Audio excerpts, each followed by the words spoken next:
Au jeu!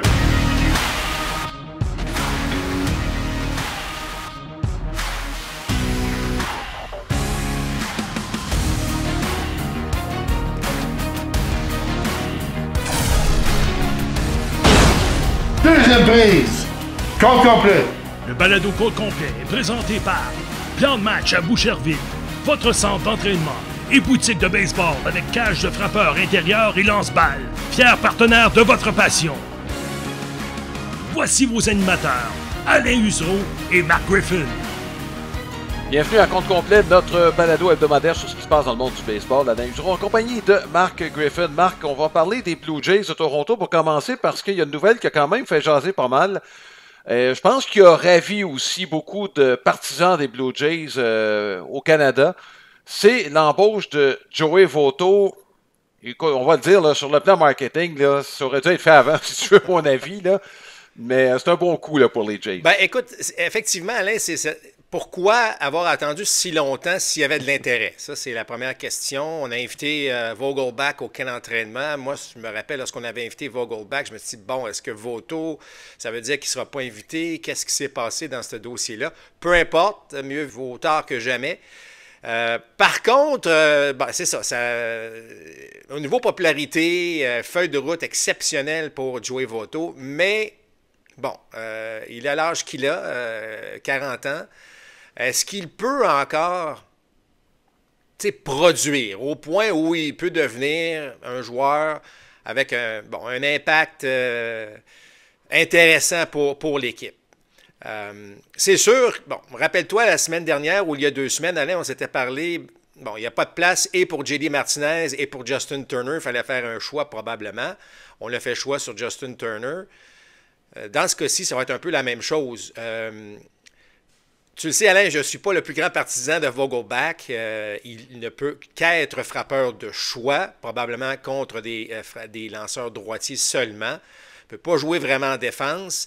Alors, Votto, déjà, c'est mieux pour lui dans le sens qu'il peut jouer en défense, donc remplacer de temps à autre Vladimir Guerrero au premier coussin. Par contre, c'est ce que Justin Turner pouvait faire aussi. Alors, ça reste à voir. Première des choses, il va falloir que Votto démontre qu'il est capable encore de produire. Il arrive tard au camp d'entraînement. Donc, ce sera à voir pour lui au cours des prochains jours. Il s'est dit ouvert à jouer au niveau 3A. J'ai bien aimé son attitude, en fait, Alain, parce qu'il a vraiment mentionné, il dit, écoutez, moi, je suis un joueur des ligues mineures, pas de problème, je vais me mettre en forme, prouver que je suis capable de jouer. Mais j'ai comme l'impression qu'il peut aider un peu cette équipe-là. Est-ce qu'il va faire une différence entre est-ce que les Jays vont faire les séries ou non? Là, je ne suis pas là.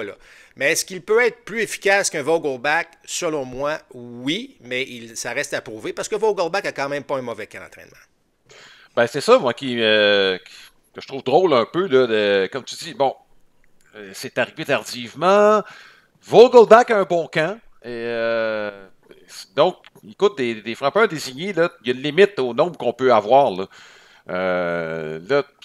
Au troisième but, il y a quelques options. Il y a Escobar, Canner Falefa. Deuxième but, c'est pas encore réglé non plus. Bref, on va jongler avec tout ça. Mais la place, c'est ça. Au premier but, ça va être Vlad. À moins qu'on envisage de le faire jouer à nouveau au troisième but. J'en doute beaucoup.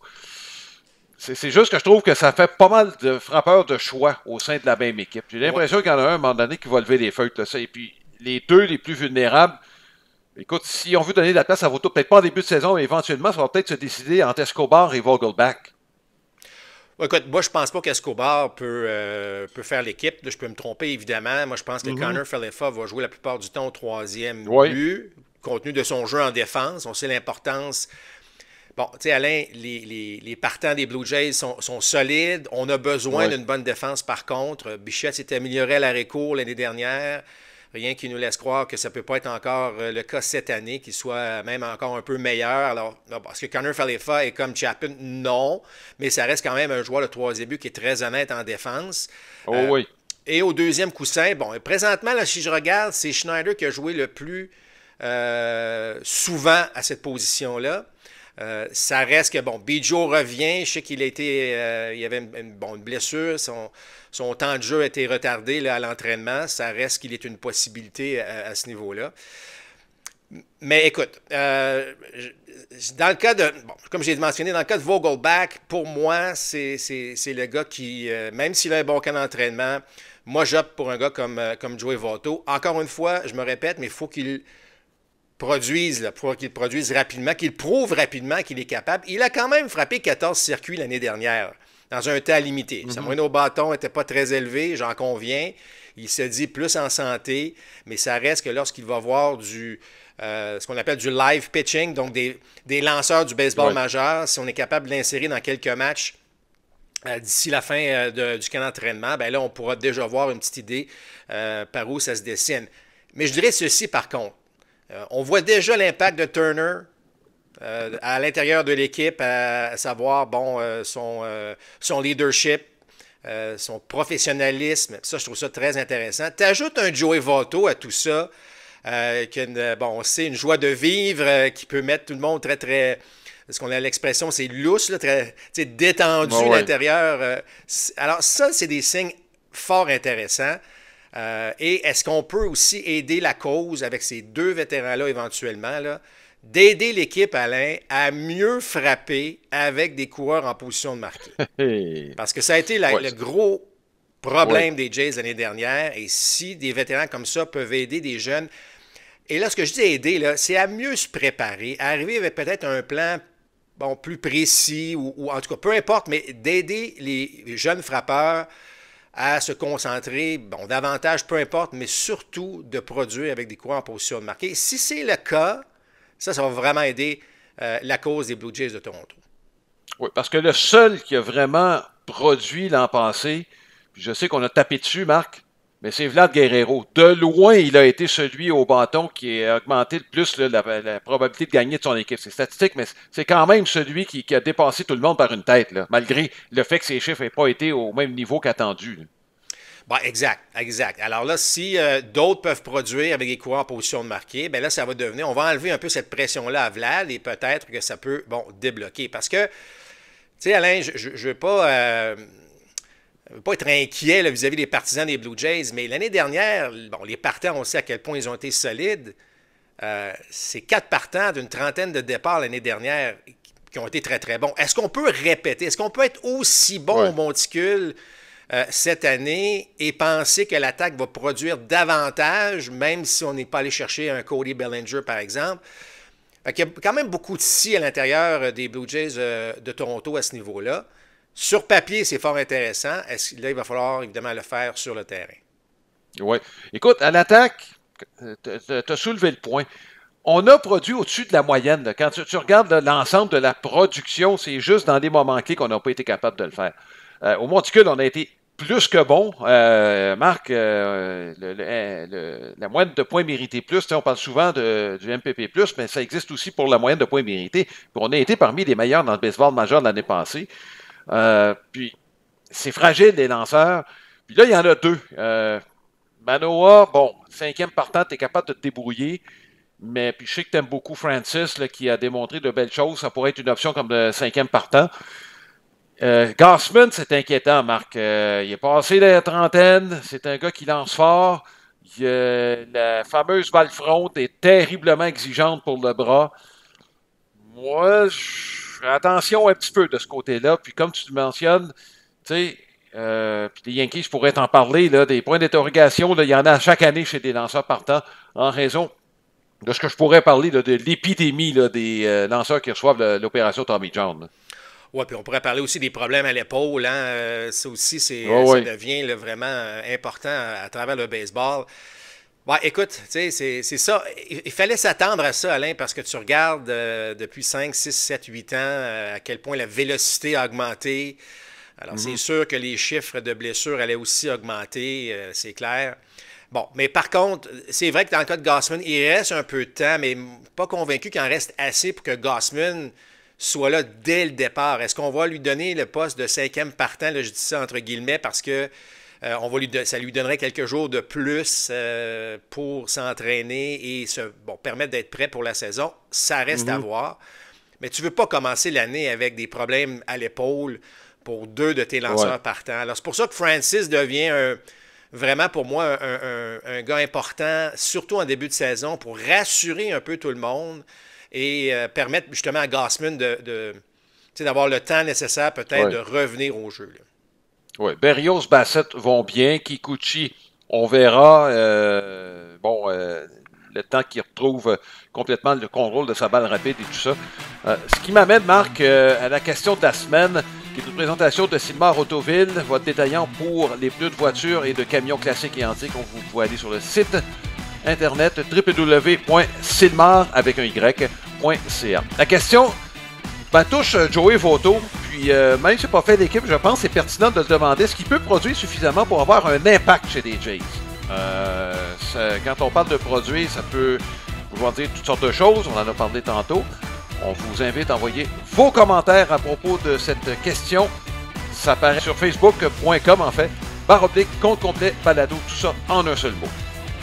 Alors, on vous invite aussi, Alain, à aller sur notre site internet www.comptecomplet.com. C'est à cet endroit qu'on va retrouver évidemment tous les accès pour nous écouter ou nous regarder. Et en même temps, Alain, j'en profite pour remercier Plan de Match, notre commanditaire principal, les cages de frappeurs et boutiques à Boucherville. Bon, Marc, malheureusement, on a eu une nouvelle qu'on n'aime jamais entendre. Un des bons prospects du baseball majeur, Noël V. Marté, qui va rater au moins la moitié de la saison. Suspension de 80 matchs pour utilisation de produits interdits. On aimerait que ce soit à zéro, Marc. La tentation d'utiliser ces produits, malheureusement, dans certains cas, on sent, je ne sais pas, Marc, est-ce qu'on a été mal conseillé, puis tout ça, puis il faut bien le dire aussi, puis il y a beaucoup de joueurs latino-américains qui ont recours à ces produits-là, que ce soit par nécessité. Il faut comprendre que dans certains cas, on veut se sortir de situations familiales qui ne sont pas faciles et qu'on veut aider tout le monde en même temps. Bref, il y a une sensibilisation encore à faire, je pense, Marc. Ils sont envers tout le monde. Tu fais bien de le mentionner. Par contre, là, on parle ici d'un prospect de premier plan qui avait une chance de faire l'équipe au 3e but chez les Reds. C'est très décevant. T'sais, je dis pas que ça excuse le gars qui commence ou qui est un petit peu plus bas dans les rangs mineurs puis qui essaie de faire sa place. Là, ça excuse rien. Puis je pense qu'il faut que le joueur prenne ses responsabilités. Tu as parlé, est-ce que le joueur est bien conseillé? Écoute, je pense que là, si tu n'es pas au courant maintenant, là, je veux dire, il faut que le joueur se responsabilise. Moi, j'en suis convaincu. Alors, c'est pour ça que, évidemment, les Reds ne sont pas contents parce qu'on comptait probablement sur lui cette année, une belle jeune équipe, celle des Reds de Cincinnati. Mais comme tu l'as dit, malheureusement, on n'est pas à zéro dans ce cas-ci. Ça prouve qu'il y a encore du travail à faire à bien des égards. Probablement aussi en termes d'éducation, mais je pense que les équipes en font beaucoup, Alain. C'est pour ça que je parle de responsabilité de joueur à ce niveau-là. Ça met une tâche. Moi, je me souviendrai toujours, ma première année avec les Dodgers, on avait eu une rencontre importante et les gens disaient, vous savez, là, on ne représente pas votre petite personne. C'est que si vous avez un problème ou vous tombez dans le trouble, c'est pas le joueur en question, c'est le sport, c'est l'organisation. Alors, à l'époque, on me disait, là, ce ne sera pas Mark Griffin a été, arrêté pour justement suspendu pour avoir pris des produits dopants. Ça va être écrit un joueur de l'organisation des Dodgers de Los Angeles du baseball majeur. L'article va commencer comme ça. Donc, ce que je veux dire, c'est que ça prouve à quel point c'est important de bien représenter une organisation. Et lorsqu'on arrive et qu'on se met dans le trouble de la sorte, c'est tout le monde qui est affecté. C'est le sport en général. On va dire encore le baseball qui n'est pas encore tout à fait propre. Puis les Reds, est-ce que les Reds font comme il faut? Tout le monde met en doute. C'est pour ça que c'est important lorsqu'on porte un uniforme du baseball majeur, ça vient avec des responsabilités. Puis ces responsabilités-là, c'est de connaître les règles, puis c'est de savoir qu'il ne faut pas se mettre dans le trouble, parce que là, ça fait paraître toute l'industrie, encore une fois, qui n'est pas parfaite. Oui. Si on parle de la situation des Reds relativement à cette suspension, je regardais la formation, on n'est pas dans le trouble tant que ça, Marc. Ça va peut-être changer des plans. On a embauché quand même Candelario. Puis Candelario, qu'on envisageait peut-être de faire jouer au premier but comme frappeur de choix, mais va peut-être se retrouver à sa position où il a évolué pour l'ensemble de sa carrière. Avec les Tigers l'année passée. Washington, avec les Cubs aussi. Je pense que Candelario va se retrouver au troisième but. On va avoir de la Cruz à l'arrêt-court. Il y a McLean aussi qui est là. Jonathan India. On a de la profondeur chez les Reds de Cincinnati, je pense, pour combler. Je pense que si on peut parler des Reds là, de façon précise, Marc, ce qu'on se demande, est-ce que les jeunes lanceurs vont être capables d'être en santé pour tirer cette équipe-là? Effectivement. Juste pour revenir, Candelario, effectivement, il vient solidifier, évidemment, ce poste de troisième but-là. Alors que Marté pouvait peut-être lutter. Dans le fond, Marté, c'est lui le pire dans cette situation-là, parce que si les autres jeunes qu'on fait jouer davantage en raison de son absence prennent sa place pour de bon, écoute, c'est lui qui va en payer le prix. Mais oui, les Reds, en fait, toute la division, ça va être pas mal le fun. On en a déjà parlé, cette centrale de la Nationale, une division qui va être fort agréable à suivre, surtout, évidemment, avec ces Reds-là. Il y a des bras chez les Reds, mais est-ce qu'on peut tenir le coup? Ça, c'est la grande, grande question. Moi, j'aime le côté très athlétique, justement, des joueurs dont tu as fait mention. D'ailleurs, la tendance du baseball s'en va là, Alain. Tu regardes là, les choix de première ronde, les jeunes qui se présentent au camp d'entraînement, peu importe, là, on parle des Reds, mais tu regardes partout ailleurs dans le baseball.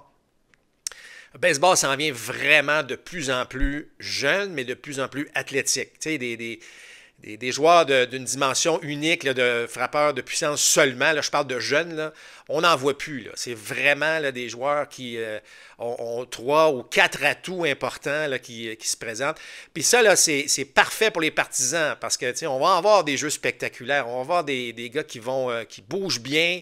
C'est pour ça que frapper des balles au sol là, en 2024, là, faut que tu frappes d'aplomb pour qu'elle perce l'avant-champ parce qu'on a 4 joueurs très, très athlétiques dans la plupart des cas chez les équipes. Alors ça, je trouve que c'est fort agréable pour le baseball. Bon, écoute, Marc, on parle de joueurs qui vont peut-être changer de position, incarnation. Je vais t'en parler d'un, moi, Mookie Betts. On a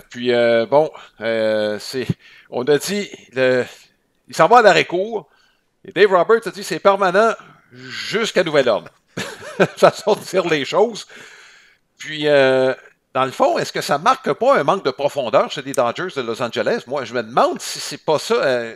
Moi, c'est ce que j'ai vu quand j'ai vu cette décision-là. J'ai dit, coudonc, parce que Betts est parti du champ droit pour aller au deuxième but et par la suite à l'arrêt-court. Je sais pas là, mais il me semble que si on avait un minimum de profondeur, c'est pas à l'arrêt-court que Betts serait. Là. Non, c'est pas le plan A, mais pour avoir vu plusieurs matchs des Dodgers depuis le début de l'entraînement, Gavin Lux semble complètement perdu. Écoute, c'est relais au premier coussin. Freddie Freeman fait un travail exceptionnel pour le faire paraître correct, je vais dire ça ici. Tu voyais qu'il y avait un problème. D'ailleurs, Lux a été blessé au genou, là, pas au bras, mais écoute, il y a quelque chose qui se passe. Et là, les Dodgers ont dit non, ça se peut pas, on peut pas garder ça ainsi. Lux a été très bon au deuxième au cours des dernières années lorsqu'on l'insérait à cette position-là. Et là, on demande, on parlait de joueurs très athlétiques, un gars qui excelle dans tous les sports, d'aller à l'arrêt-court. Je le sais, Alain, que c'est pas Francisco Lindor, ce n'est pas peu importe le Carlos Correa ou nommer tous les joueurs d'arrêt-court qui excellent dans le baseball. Mais honnêtement, je pense que Mookie Betts va faire un travail très honnête. Est-ce qu'il va gagner le gant d'or à l'arrêt-court? Non. Mais ce gars-là c'est un gars qui peut s'adapter à n'importe quelle situation. Il va faire un travail, selon moi, très honnête. Est-ce que les Dodgers, en ce moment, le téléphone sonne ailleurs? Probablement, parce qu'on va commencer l'année. Si ça va bien, tant mieux. Mais connaissant les Dodgers, il va falloir aller chercher un petit peu d'aide à ce niveau-là. J'en suis convaincu. Mais je suis aussi pas mal convaincu que Betts va faire un travail qui va être assez honnête pour dire « Hey, un instant, peut-être qu'on peut faire l'année avec ça. » Parce que de toute évidence, Lux va être pas mal meilleur au deuxième, selon moi. Un peu à la Gleyber-Torres. Hein? Rappelle-toi, lorsque Torres était à l'arrêt-court, on l'aimait pas mal mieux au deuxième. Moi, dans le cas de Lux, je suis pas sûr que je le voyais à l'arrêt-court. Je ne voyais pas Betts non plus, tu vas me dire, mais je trouve que son côté, encore une fois, très, très athlétique, va faire en sorte qu'on va se tirer d'affaire chez les Dodgers. Bon, Marc, un mot sur Trevor Bauer. Il a lancé contre les joueurs des ligues mineures des Dodgers de Los Angeles, pas accordé de points. Se dit disponible. Et là, sa suspension est terminée. Ses problèmes légaux sont terminés. Finalement, il n'a pas été rendu coupable de quoi que ce soit, malgré toute la controverse qui a entouré ses relations avec les femmes. Est-ce que, dans le fond, c'est sûr qu'il peut aider une équipe. Moi, je regarde ses chiffres au Japon.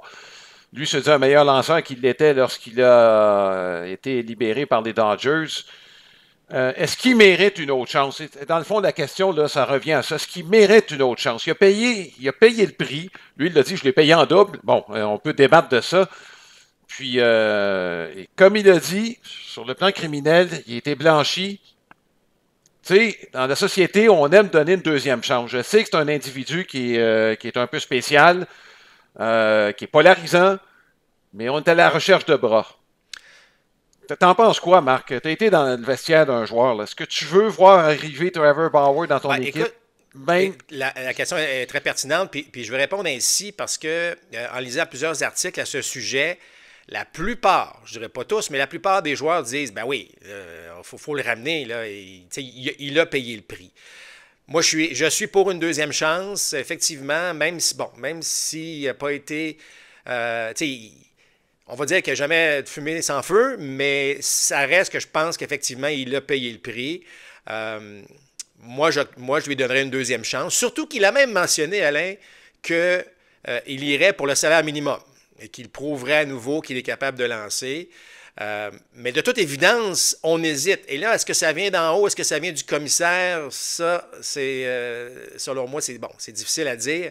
Mais ça reste que ça me surprend qu'aucune équipe encore a tenté sa chance, compte tenu des commentaires de la plupart des joueurs que j'ai entendus disant que c'est correct, il n'y a pas de problème, il pourrait poursuivre. Donc, en sachant tout ça, où tout le monde semble à l'aise au niveau des joueurs, ou à la plupart, comme j'ai mentionné, moi, je me dirais, je lui donnerais une deuxième chance.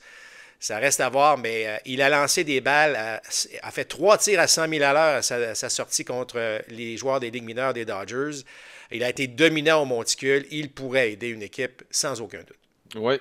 Pas sûr, moi, qu'il y a quelqu'un, à un moment donné, qui cognera pas à sa porte pour lui demander « Écoute, tenteras-tu de nous aider? Là, peut-être qu'on aura besoin de quelqu'un pour se rendre en série. » C'est peut-être là que la pression va se faire voir. Marc, la semaine passée, le 8 mars, comme à toutes les années, c'était la Journée internationale des droits des femmes.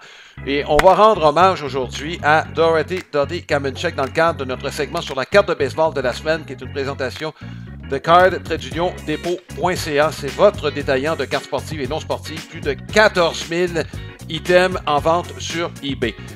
Qui est Dorothy Kamenchek? Ben, écoute, c'est une joueuse qui a brillé dans la All-American Girls Professional Baseball League. Il y a des cartes qui ont été produites avec les joueuses qui ont joué dans cette ligue, produites par Fritsch. Et c'est la carte numéro 416. C'est un ensemble qui a été mis à jour en 2002. Donc, c'était une des vedettes. D'ailleurs, si vous vous rappelez du film, Gina Davis était une des vedettes. Son personnage était tiré un petit peu de Dorothy Kamenchek. Et c'est une ligue, ça, Marc, qui a pris naissance durant la Deuxième Guerre mondiale. On voulait du divertissement pour les partisans. Il y a beaucoup, évidemment, d'Américains d'âge adulte qui étaient partis, dont de nombreux joueurs de baseball. Le baseball majeur a continué, mais on voulait ajouter du divertissement. Donc, on a parti cette ligue-là en 1943. Ça a duré une dizaine d'années et ça a inspiré le fameux film League of Their Own ou La Ligue en jupon, mettant en vedette notamment Tom Hanks, Gina Davis et quelques autres. Donc, il y a une série d'ailleurs du même nom, League of Their Own, en 2022, là, qui est apparu sur Prime TV. Donc, il y a 3 séries de cette carte de la Ligue, de cette Ligue-là, qui a été produite, 3 séries de 1995 à 2002. Marc, le baseball qui est de plus en plus populaire chez les filles, il faut quand même le préciser. Extrêmement populaire, surtout au Québec, là, on va se le dire. Au Canada, certainement, mais c'est vraiment le Québec. Et d'ailleurs, il y a une académie de baseball, l'ABC féminin, située à Trois-Rivières. Les filles font un travail remarquable. On vient d'ailleurs de souligner le 3e anniversaire déjà de cette académie. Alors, le baseball féminin en pleine progression présentement, ici au Canada, aux États-Unis. Alors, ça là, c'est extraordinaire. Ils sont vraiment, mais vraiment très bonnes, les filles. Marc, on va continuer avec le segment sur les femmes parce que la semaine dernière, sur le site de RDS notamment, il y a eu un très bel article sur Tania Miyatiki. C'est une ancienne policière qui a décidé de laisser son uniforme pour en troquer un autre, celui d'arbitre professionnel. C'est une belle histoire. En fait, elle a décidé de suivre sa passion. Puis je te laisse relater un petit peu son histoire à elle, parce que c'est un retour à ce qu'elle voulait faire à l'origine. Oui, écoute, je pense que c'est une histoire de famille avec le père. Ça a commencé même au hockey et par la suite au baseball. Je pense que rapidement, on a vu à quel point elle avait du caractère, surtout lorsqu'elle était arbitre au hockey. Et lorsqu'elle elle est passée au baseball, ben, ça s'est poursuivi. Beaucoup de succès dans son cas. Par contre, elle avait aussi un emploi, celui de policière. Et à un moment donné, je pense qu'elle... C'était pas nécessairement autant, je ne sais pas si c'était autant palpitant qu'elle le pensait, mais toujours est-il qu'à un moment donné, les lignes, en fait, tout s'est aligné pour qu'elle puisse se retrouver à une école spécialisée, Wendell Stead, l'école des officiels. Et là, évidemment, elle a été remarquée à plusieurs reprises. Et finalement, ben écoute, c'est sûr que rapidement, elle s'est démarquée. S'est retrouvée arbitrée un peu partout aux États-Unis. On sait qu'il y a eu la pandémie et tout ça. Mais aujourd'hui, ben, elle va se retrouver. Bientôt, en fait, elle va quitter là, pour les États-Unis pour aller arbitrer des ligues, les ligues mineures professionnelles. Alors ça, c'est extraordinaire. Ce n'est pas facile, elle le sait, pour avoir joué dans les ligues mineures et connu des arbitres qui ont passé 7, 8, 10 ans dans les ligues mineures, parce que c'est à peu près le minimum avant d'atteindre le baseball majeur. Il n'y a pas un très haut pourcentage de se rendre dans le baseball majeur, mais elle y croit. Elle a l'attitude pour. Je trouve ça, c'est une histoire fantastique. On parlait du baseball féminin, mais au niveau de l'arbitrage, c'est d'autant plus extraordinaire. Et bravo, on va suivre évidemment l'évolution de tout ça. Ce serait donc sa première année cette année qu'elle va amorcer dans le baseball mineur professionnel. Et là, par la suite, on sait que les arbitres sont évalués, sont suivis. Alors, on va suivre son parcours, mais vraiment une très, très, très belle histoire. Oui, puis écoute, sa cote était bonne, Marc, parce qu'elle avait déjà une première fois fait une école, l'école Wendell Stead en Floride. Et là, il y avait une décision à prendre, son emploi. Bon, elle était en couple à ce moment-là. Elle avait décidé de revenir au Canada, au Québec, en fait. Puis plus tard, bien des choses ont changé. Et quand elle a fait savoir qu'elle était prête à revenir, on l'a pris tout de suite. Donc, ça veut dire qu'elle avait créé une très, très bonne impression lors de son premier séjour en Floride. Je pense que les officiels, la première fois qu'elle a décidé de retourner au Québec, on était très, très déçus. Et effectivement, lorsqu'elle elle les a appelés pour dire « Écoutez, là, j'aimerais revenir », on l'a accueillie à bras ouverts. On lui a même fait sauter des étapes parce qu'on savait qu'elle était excellente. Alors, effectivement, la première impression a dû être très, très, très, très bonne à ce niveau-là. Bravo, bravo, parce que, je vous le dis, si vous pensez que les joueurs des ligues mineures, ce n'est pas facile, je pense que les arbitres, c'est encore pire, Alain, parce que les arbitres n'ont pas de domicile. Tu sais, un calendrier là, de baseball, c'est que la moitié des matchs, tu joues à domicile. Donc, tu es chez vous, tu sais, puis tu peux relaxer. Les officiels sont constamment sur la route, sont jamais chez eux. Alors, on vit dans les voitures, dans les hôtels, puis c'est pas des 4 étoiles. Alors, c'est vraiment, c'est pas une vie facile, mais si on est passionné, ça peut être tout à fait extraordinaire. Oui, puis si tu me permets, Marc, je vais aussi souligner le travail de quelques pionnières là, qui sont passées avant Tania au Québec, principalement. Nathalie Vigent, qui a été la première à faire du Midget 3A, qui a eu à travailler avec Tania Millette. Et bon, les deux ont beaucoup en commun, notamment Nathalie, qui est retraitée maintenant, qui était policière, et Élise Ladonnant, que tu as peut-être connue, Marc, qui a été la première à arbitrer au Junior Élite au Québec. Donc, je pense que ces deux-là méritent aussi un coup de chapeau là, d'avoir tracé la voie un petit peu là, à Tania Millette, à qui on souhaite la meilleure des chances. Puisqu'on parle de Québec, on va continuer. Édouard Julien, J'ai eu une petite frousse cette semaine, Marc. Il était atteint par un tir. On l'a retiré tout de suite du match. Sauf que pas de dommage. Il a pris son exercice au bâton. Il n'y avait pas de protecteur. Il connaît un excellent camp. En échangeant Polanco, on lui a dit c'est à toi le deuxième but. Puis regarde, il donne absolument raison aux Twins. C'est à lui. Là.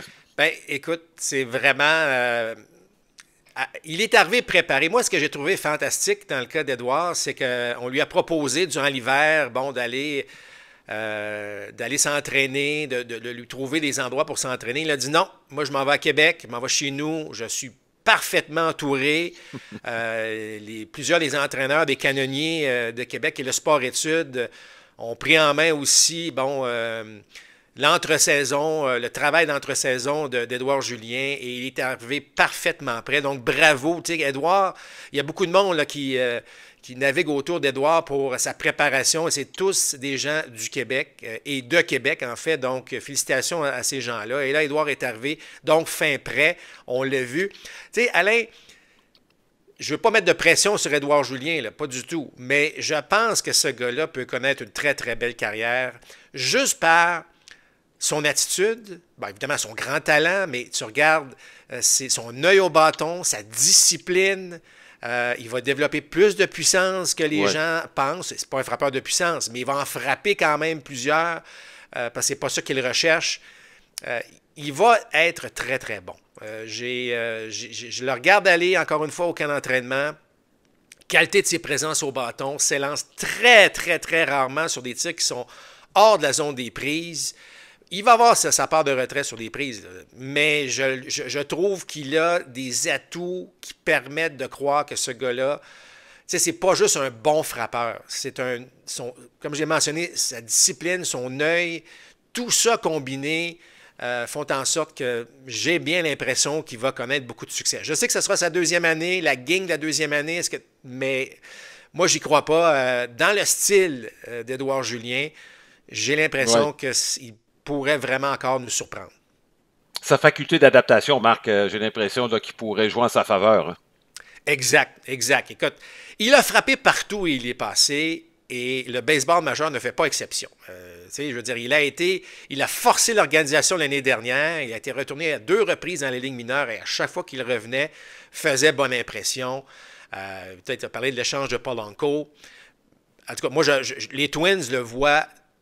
et certainement, en tout cas, leur gérant le voit dans le haut de la formation, le voit comme un rouage important de cette attaque des Twins du Minnesota. Il prouve à nouveau au camp d'entraînement. Je vous dis, moi, j'aime beaucoup, beaucoup ce que je vois d'Édouard Julien. On le voit gros chez les Twins, comme tu viens de le mentionner, la preuve Polanco. On peut même aller plus loin, Marc. L'échange d'Araès, là, c'est peut-être pas étranger à ce qu'on voyait à Édouard Julien. Écoute, effectivement, tout s'enlignait pour qu'on laisse une place à Édouard à ce niveau-là. Puis il l'a pris. Tu sais, combien de fois on donne... On donne une chance à un joueur de dire, OK, vas-y, là, on donne un 5, 10, 12 matchs, là, puis donne-nous ce que tu es capable de donner. Puis là, ben, c'est plus difficile. Puis c'est pas évident, là, 5, 10, 12 matchs pour un joueur de baseball, c'est très, très, très peu. Mais Édouard, immédiatement, a fait bonne impression. Et c'est pour ça que tous ces éléments-là mis ensemble me permettent de croire que il va avoir pas mal de succès cette année. On va en entendre parler beaucoup. Et soit dit en passant, a travaillé très, très fort en défense. Il le sait là, que les gens disent « Ouais, mais est-ce qu'il va être capable de jouer régulièrement comme joueur de deuxième but? » Peut-être qu'il ne gagnera pas de gants d'or, Alain, mais l'effort qu'il met présentement pour s'améliorer est exceptionnel. Oui. Un autre Québécois, Marc Abraham Taureau, les Aces lui donnent toutes les chances au monde là, même de se tailler un poste régulier. Et peut dire que ça va bien là, pour Abraham. Oui, bien surtout récemment, ça va très bien. C'est sûr que je dirais pas qu'on était à la croisée des chemins pour Abraham, mais il se doit de faire l'équipe. Il faut qu'il prouve qu'il est capable de jouer dans le baseball majeur. C'est une très, très belle occasion pour lui. Moi, j'y crois. Et une fois qu'il aura sa place, bien, à lui de la garder maintenant toute la saison. Les A's, on le sait, vont offrir la chance à des jeunes joueurs. C'est pas une équipe qui va gagner le titre de la division cette année, loin de là, mais on peut quand même évidemment jouer de la très bonne balle. Belle opportunité là, pour finalement qu'Abraham s'installe pour de bon dans le baseball majeur. Et son camp d'entraînement, lui aussi, est très solide à ce niveau-là. Donc, on ne peut pas demander mieux pour Abraham. Moins de chance pour Charles Leblanc qui a été retourné, mais c'était un gars qui avait été invité au camp des Ligues majeures. On lui avait signé un contrat des Ligues mineures. Charles qui s'en va maintenant tenter de se tailler un poste au niveau 3A.